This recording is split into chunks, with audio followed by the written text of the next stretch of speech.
Fake lifestyle, flexing और telling lies in their songs, ये hip hop में बहुत ज्यादा कॉमन है। मैं ये नहीं बोल रहा हूं कि सारे रैपर करते हैं, बट हिप हॉप में ये मैक्सिमम रैपर्स करते हैं। सो अगर झूठ कुछ हद तक बोला जाए तो वो चलता भी है, जैसे रैपर्स मोस्टली अपने गाने में फ्लेक्स कर देते हैं या फिर कुछ ऐसी बातें बोल जाते हैं जो शायद रियल लाइफ में एग्जिस्ट नहीं करती है। ठीक है, ऐसी चीजों को हम नेग्लेक्ट भी कर देते हैं, बट कभी कभी चीजें सर के ऊपर से चली जाती है या फिर बहुत ज्यादा हो जाती है और लाई जो है या फिर झूठ इतना बड़ा होता है जिसको तुम बिल्कुल भी इग्नोर नहीं कर सकते। सो आज के वीडियो में हम कुछ वैसे ही लाइज के बारे में डिस्कस करने वाले हैं जो रैपर्स ने हमें बोला है। इस वीडियो में हम दोनों रैपर्स को कवर करेंगे, इंटरनेशनल रैपर्स और डीएचएच रैपर्स। इंटरनेशनल रैपर्स के जो लाइज है वो थोड़े नेक्स्ट लेवल के है, अपने डीएचएच रैपर्स की जो लाइज है ना वो उतनी नेक्स्ट लेवल नहीं है। लाइक तुम्हें एल्बम से रिलेटेड लाइज देखने को मिलेगा, कोलैबोरेशन से रिलेटेड लाइज देखने को मिलेगी, तो वैसी लाइज तुम्हें उस सेक्शन में देखने को मिल जाएगी। बट जब इंटरनेशनल रैपर्स की हम बात करेंगे तो तुम्हें एक नेक्स्ट लेवल की लाइज देखने को मिलेगी। ठीक है, कैसी लाइज है, क्या है एग्जैक्टली, अभी पता चल जाएगा जब हम वीडियो स्टार्ट करेंगे। Let's go. सोल्जर बॉय एक ऐसे रैपर जिन्होंने हमेशा अपने आप को एज अ बिजनेसमैन या फिर एज अ एंटरप्रेन्योर अपने आप को पोर्ट्रे किया है, और सोल्जर बॉय को इंटरनेट और टेक में भी बहुत ज्यादा इंटरेस्ट है। और इसी से रिलेटेड 2018 में सोल्जर बॉय ने यह बोला था he is planning to launch his own esports league. और इतना ही नहीं, इसके कुछ महीने के बाद सोल्जर बॉय ने अपने वीडियो गेम कॉन्सोल की भी अनाउंसमेंट कर दी कि वो वीडियो गेम कॉन्सोल लॉन्च करने वाले हैं, जो कि सोल्जर गेम और सोल्जर गेम हैंडहेल्ड होने वाला था, जस्ट लाइक निंटेंडो या फिर स्टीम डेक अगर तुमने खेला हो। और सिर्फ इतना ही नहीं, इसके बाद सोल्जर बॉय ने यह भी बोला कि जो वो कॉन्सोल लॉन्च करने वाले हैं उन कॉन्सोल में हम इमुलेटर की मदद से बाकी कॉन्सोल के गेम खेल पाएंगे, जैसे प्ले स्टेशन, एक्सबॉक्स और सागा बाकी कंसोल के। और जब ये कंसोल लॉन्च हुआ, सोल्जर बॉय ने ये कंसोल को लॉन्च किया, तो जितना उन्होंने वादा किया था उसका 10% भी उन्होंने इस कंसोल में नहीं दिया। ये बिल्कुल कंसोल वैसा नहीं था जैसा वो बोल रहे थे। एमुलेटर से चलने की बात तो दूर की है, ये कंसोल अली एक्सप्रेस से बाय करके रीब्रांड किया हुआ था। ठीक है, उनका ये खुद का कंसोल था भी नहीं, ना उन्होंने बनाया था, बस अली एक्सप्रेस से उठाया, रीब्रांड किया और लोगों को चिपका दिया। और जिन लोगों ने ये कंसोल खरीदा था उन्हें तो पता चल ही गया कि भाई ये चाइना का माल हमें चिपकाया गया है, और इसके बारे में लोग बात करने लग गए। एंड इवन जो कंसोल चाइना से मंगाया था सोल्जर बॉय ने, उसमें भी मल्टीपल ग्लिचेस थे। इसके कुछ टाइम के बाद निंटेंडो के साइड से सोल्जर बॉय को कॉपीराइट क्लेम आता है, कॉपीराइट की प्रॉब्लम आती है, और उनके वेबसाइट से ये सारे कंसोल हमेशा के लिए हटा दिए जाते हैं। पर सोल्जर बॉय को इस इंसिडेंट से कुछ सीख नहीं मिली और अभी भी वो अपने वेबसाइट पे knock off product, fake product बेचते हैं। फॉर एग्जाम्पल, खुद के नाम का एप्पल का ईयरफोन अभी भी अगर तुम जाके चेक करोगे, कुछ टाइम पहले तो हो रहा था, उनके वेबसाइट पे सेल हो रहा है।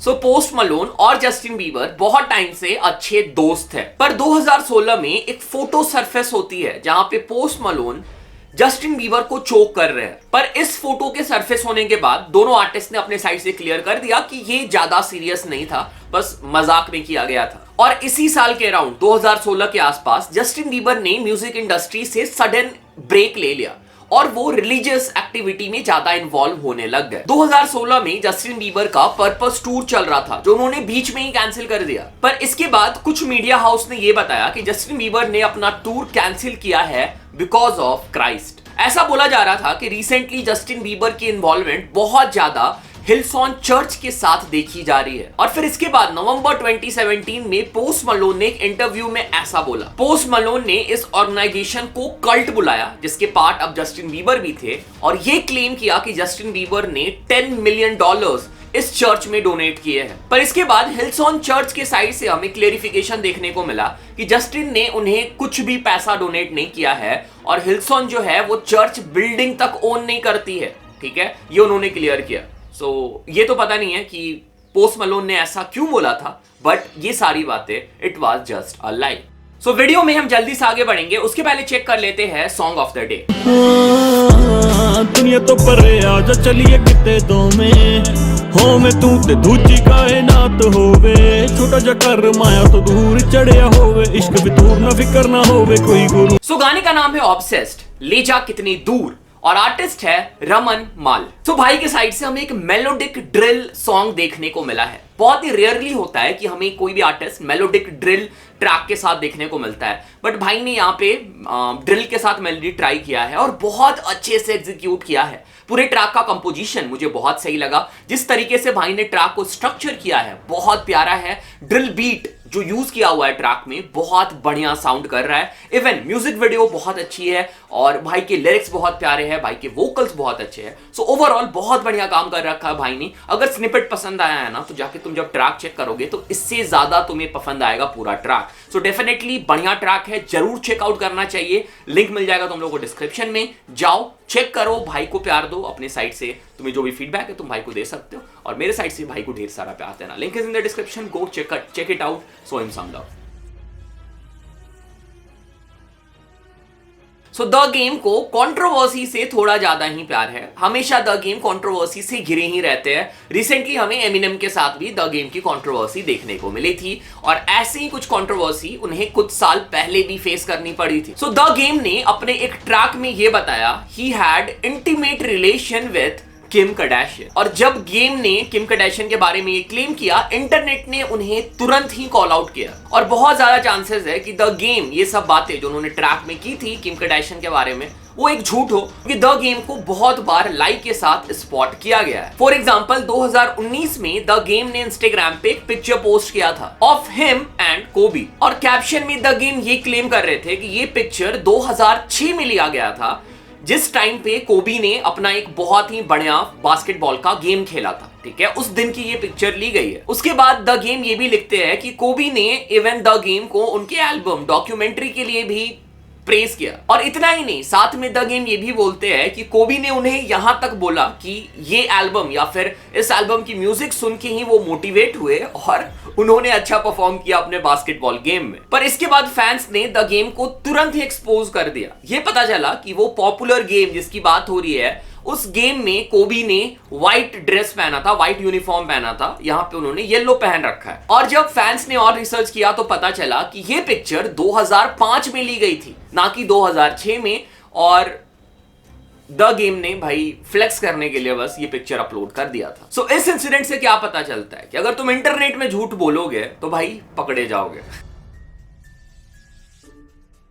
सो बहुत सारे ऐसे रैपर हैं जिन्होंने अपने पास लाइफ के बारे में लाइक किया है, अपने आप को टफ बताने के लिए कि उनकी अपब्रिंगिंग किस तरीके से हुई है उसके बारे में हमें झूठ बताया है। और उसमें से एक रैपर है टाइगा। टाइगा ने इनिशियली ये बताया था कि उनकी अपब्रिंगिंग कॉम्पटन के रफ एंड टफ एरिया में हुई थी और टाइगा के पूरे करियर में किसी के पास कोई मेन रीजन नहीं था इस क्लेम को डिस्प्यूट करने का या फिर इसके ऊपर डिस्कस करने का, तो किसी ने कभी इसके बारे में बात ही नहीं किया। बट फिर 2012 में TMZ ने एक स्टोरी कवर किया जहां पर उन्होंने ये एक्सपोज किया कि टाइगा स्टार्टिंग से अपने अपब्रिंगिंग या फिर अपने हुड के बारे में लाई कर रहे थे। सो इस ऑर्गेनाइजेशन ने 2008 की एक क्लिप दिखाई जहां पे टाइगा एक रियलिटी शो में पार्टिसिपेट करते हैं और वहां पे टाइगा अपने अपब्रिंगिंग के बारे में बताते हैं कि वो कैलिफोर्निया के वैली से बिलोंग करते हैं, ना कि हुड से।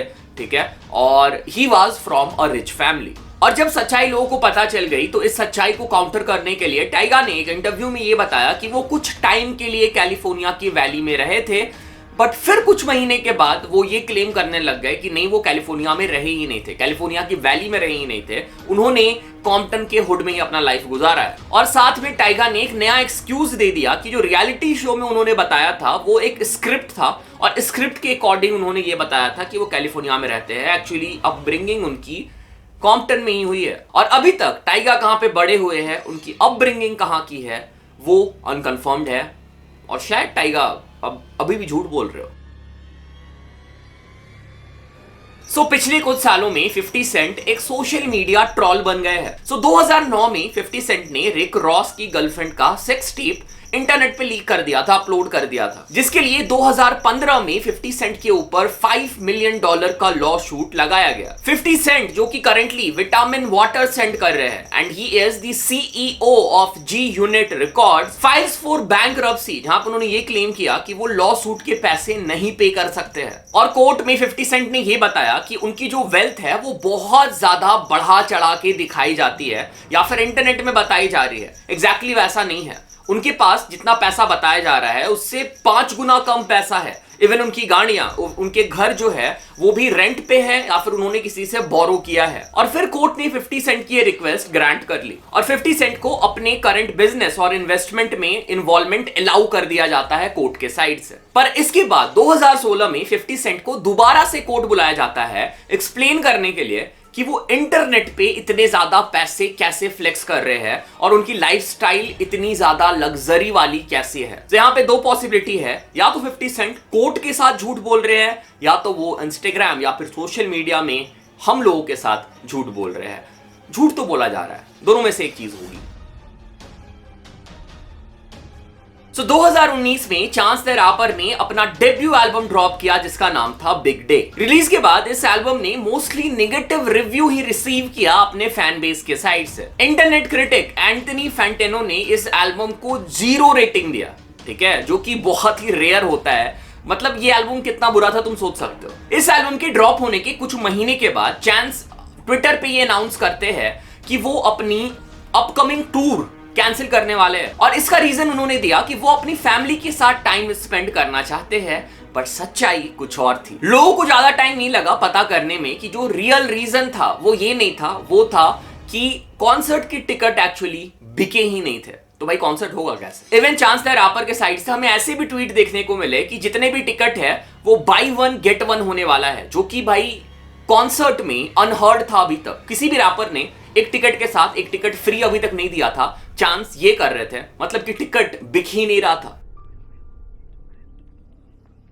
ओके, सो ये हम लोगों ने कुछ इंटरनेशनल रैपर्स के लाइज के बारे में डिस्कस कर लिया। अब हम थोड़ा सा डीएचएच में आते हैं और स्टार्ट करते हैं हमारे पहले लाई से, which is one of the biggest lie in DHH, रफ्तार एक्स एमिवे बंटाई। सो नवंबर 2017 एमिवे बंटाई ने अपना एक सिंगल ड्रॉप किया जिसका नाम था #सड़क। और इस सिंगल के लास्ट में ये अनाउंस किया जाता है कि हमें इस ट्रैक का पार्ट 2 देखने को मिलेगा, सड़क 2, जिसमें हमें एमिवे के साथ रफ्तार भी देखने को मिलेंगे।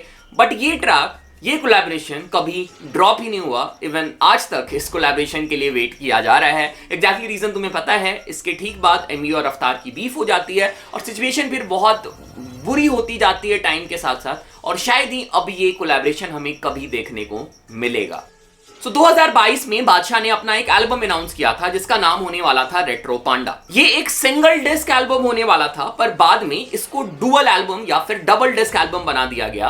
पार्ट 1 और पार्ट 2 में ये एल्बम रिलीज होगा, ऐसा बोला गया। पार्ट 1 हमें इस एल्बम का देखने को मिला, बट पार्ट 2 इस एल्बम का कभी ड्रॉप ही नहीं हुआ। और एग्जैक्टली ऐसा ही कुछ एमिवे बंटाई ने भी किया था। जब एमिवे बंटाई का एल्बम हमें 8 साल देखने को मिला था, एल्बम रिलीज के बाद हमें यह बताया गया कि इस एल्बम का साइड बी हमें देखने को मिलेगा, डीलक्स एडिशन होगा जो, पर वो एल्बम भी कभी ड्रॉप नहीं हुआ। उस एल्बम को स्क्रैप कर दिया गया और हमें एक नया एल्बम देखने को मिला जिसका नाम था किंग ऑफ द स्ट्रीट्स। सो हम सब ने MC स्टैन का एल्बम तड़ीपार सुन रखा है, और जिन लोगों ने तड़ीपार सुना है, मोस्टली लोगों को ऐसा लगता है कि MC स्टैन के ऊपर 307 का केस हुआ था because of the track name 307। But MC stand, हाँ, जेल जरूर गए थे MC स्टैन, कुछ इंसिडेंट हुआ था जिसकी वजह से MC स्टैन को जेल जाना पड़ा था।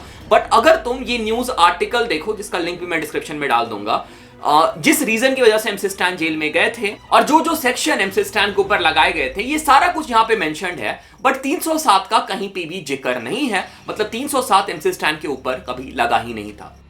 Okay, so yes, this was it. DHH में कुछ उतनी सीरियस लाइज नहीं है, मैंने तुम लोग को ऑलरेडी बताया था और मोस्टली तुम्हें पहले से पता होगा, बट स्टिल मैंने कुछ शेयर कर दिया जो अभी तक पॉसिबल नहीं हो पाया, ठीक है। जैसे एल्बम के बारे में बात करना हो गया, ठीक है, तो वो मैंने कवर कर दिया। बाकी अगर चैनल पे पहली बार आए हो, चैनल को सब्सक्राइब करो, सपोर्ट करो, प्यार दिखाओ, इंस्टाग्राम फॉलो कर सकते हो, डिस्कॉर्ड ज्वाइन कर सकते हो, और ऐसी अगर कंटेंट देखना है तो भाई सब्सक्राइब करो, सपोर्ट करो, प्यार दिखाओ। Thanks for watching, thanks again, thanks a lot.